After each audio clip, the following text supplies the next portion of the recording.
Welcome to American Medicine Today. I'm Kimberly Bonati alongside Ethan Youker. We have an incredible show lined up. Let's get right to it.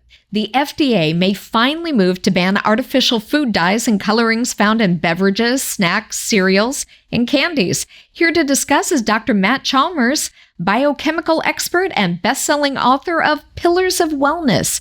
Thank you for being on the program, Dr. Chalmers. Absolutely. Thanks for having me. Certainly. So can you tell us about this recent petition to reevaluate the food dyes? Yeah. So what happened was once the FDA kind of makes a decision, it's kind of final forever until someone forces them to go back and look at it again. One of the things that's going on with these food dyes is that the laboratory testing has shown, at least in animals, that it's causing issues with mental clarity and mental function. So like they'll put these rats through a maze, they'll time how long it takes them to get through, and they'll give them these substances, in this case, like food dyes. They time them again, and it takes longer for them to get through the maze, which it shouldn't because they've already run it. And so that's the type of thing that we're starting to see with these food dyes is they're inflammatory to the brain. It's causing all sorts of different problems. How is this affecting pregnant women and the babies that they're carrying? So this is a really critical issue that we're not really talking enough about, because as the body is developing, as the brain is developing, as the gut and liver are developing, the body takes a lot more insult than it does if you're a fully grown adult, because you have different systems to filter these things out. So this is a much bigger issue for our unborn children and for our mothers who are trying to get through pregnancy than it is for anybody else, because we're seeing it really kind of affect the kids in a very negative way. In years past, specifically in like the garment industry, a lot of the dyes that they would use on cotton and wool and things like that are inherently white and they want to make them a different color tend to come from nature, from plants. So what are these dyes? Because it sounds like if they're harmful for us, they have to be man-made chemicals and things like that aren't even found in nature. What can you tell us?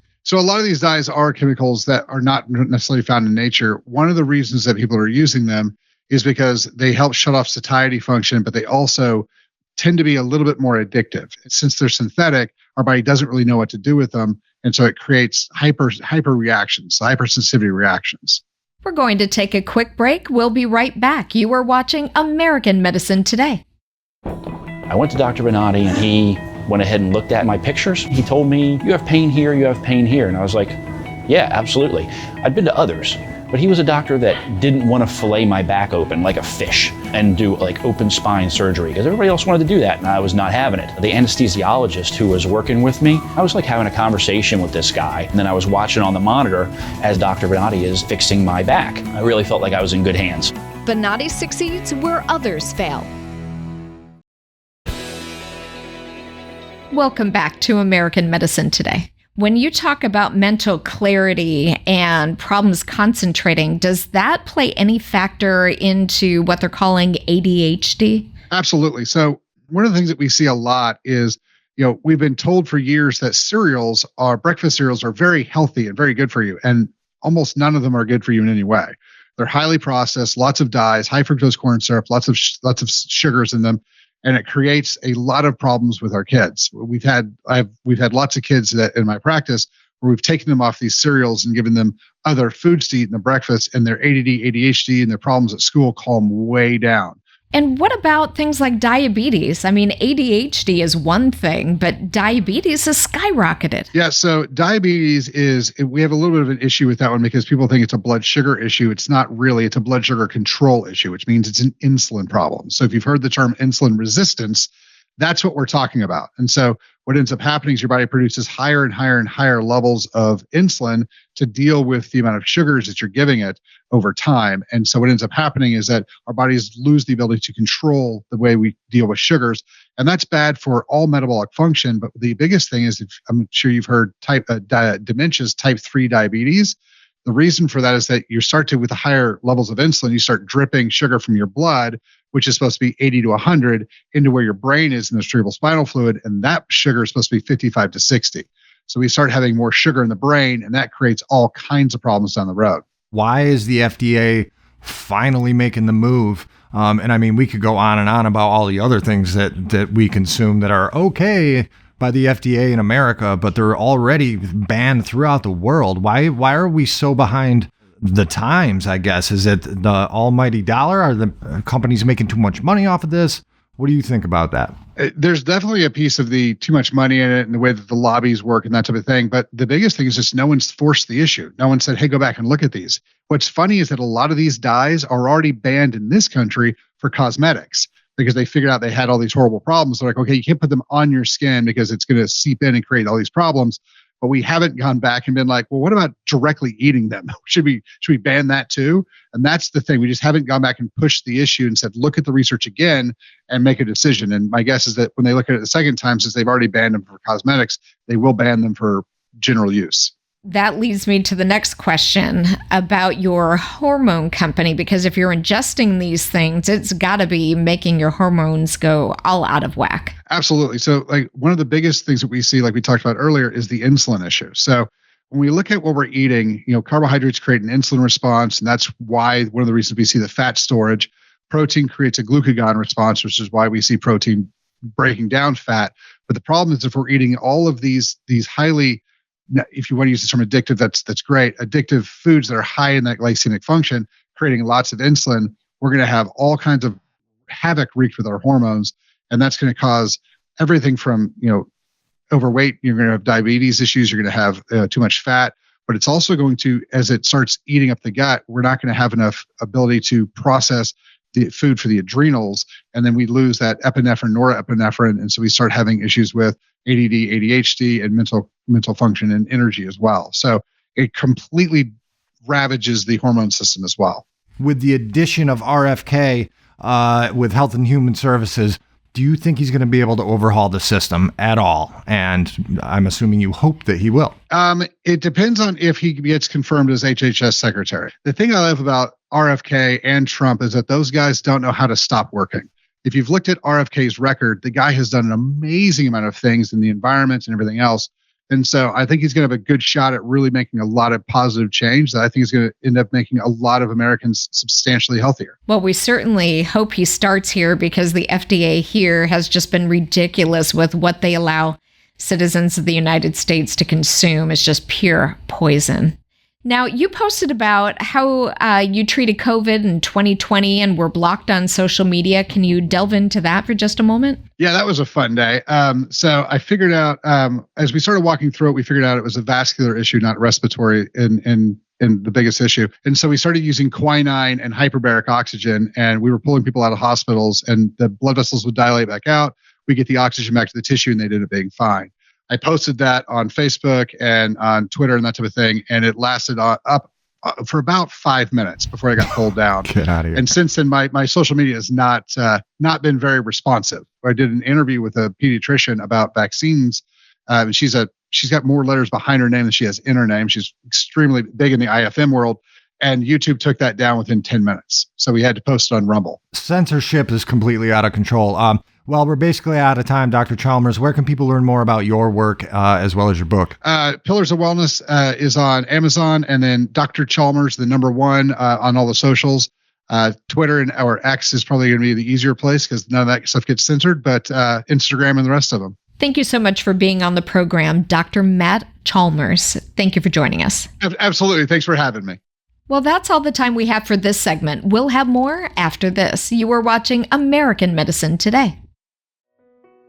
Michael is a cable TV installer and was injured on the job in 2006. I was just doing my everyday job, picked up my ladder to put it back on the truck, and when I set it down, I couldn't stand up straight. I felt a pop, and it's like somebody just stabbed me right in the back with a knife. Still worked through everything, just kind of monitored my body, and then over the last 6 months, it's been where I couldn't even get out in the field for more than walk around for 10, 15 minutes, and the pain was just too bad to do anything with it. He tried chiropractic care as well as muscle relaxers and pain medications, but they only provided temporary relief of pain. Just standing hunched over was what I preferred. I couldn't lay flat, I couldn't sit down. Just pretty much standing was the best way to be. And then it took some more years to get used to following what my body's telling me. I would actually get to a point where I would completely go out and all I could do was crawl around, take a week of muscle relaxers and painkillers and just kind of do nothing. I've tried chiropractors. That's a 10-minute fix. It's just as soon as you get back out to the car, being on your feet, that whatever they popped or whatever, it just sinks right back into place. I got to where that didn't even happen anymore. I was paying close enough attention and I could push myself right to the point where I knew it was going to happen.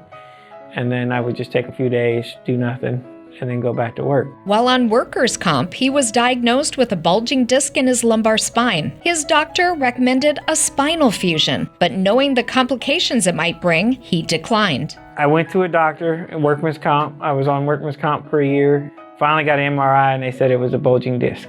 So they were talking about going in there and removing the disc and fusing things together, and I was like, nah, we ain't doing that. He soldiered through the pain for 15 years.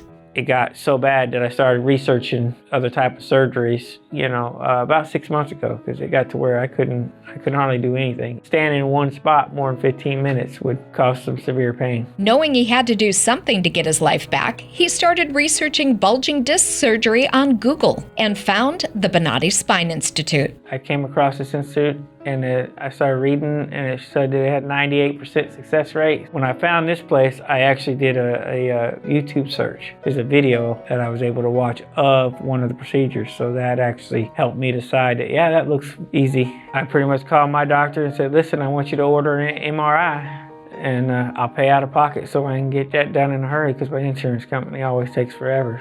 And then I got it sent over, they called me, and then I was down here later that week. Had my first surgery the next day. Dr. Wolf explains how the Bonati Spine Procedures treat a bulging disc. This is a good, sort of a typical patient that would come in to see us here at the Bonati Institute. A gentleman had a relatively decent looking spine except for this one bad disc, which we felt was the cause of his problem. These are very good looking discs, but this one, as we can see, is shorter in height, is a little bit darker in color, and there's a little component of it bulging outward. The way we treat a condition like this with a bulging disc is we do our Bonati procedure and we get down to the disc, and then we apply heat energy to the disc, which causes the outer collagen fibers in the disc to reorient and tighten, which allows that disc that's bulging out to constrict and contract back to a normal size. In a procedure like that, we also identify the nerve that we feel is impacted by the disc, and then we create a channel and more space for that exact nerve. So not only shrinking the disc around the nerve, but creating a bigger channel for the nerve. And that's what we did with this patient here. The patented Bonati Spine Procedures use conscious IV sedation, allowing the surgical guest to communicate with their surgeon to ensure the source of pain is eliminated. Once he stood up in recovery, he knew he made the right choice. I'll be honest, I was skeptical at first. I thought I was gonna come out of that first one and get back to the hotel and but no, it was way, I say 100% better. I felt like probably 1,000% better. I felt the pain go away, that it wasn't there anymore when I got up to take the first walk across the bay.